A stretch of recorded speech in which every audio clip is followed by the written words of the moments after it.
जय माता दी दोस्तों, आप लोग कमेंट किए थे मेरे चैनल पर कि गाड़ी के राग में देवी का गीत गाओ दीदी।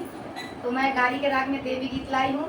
और देखो हम लोग चारों दीदी लोग बैठी हैं और आप लोग चारों लोग के चैनल पे आगे पीछे सबके पे पड़ेगा, आप लोग सुनना और सीखना। चैनल पे तो कमेंट नहीं है, फिर भी मैं डाल दूंगी। हाँ, फिर भी आप लोग देखो कैसा लगता है।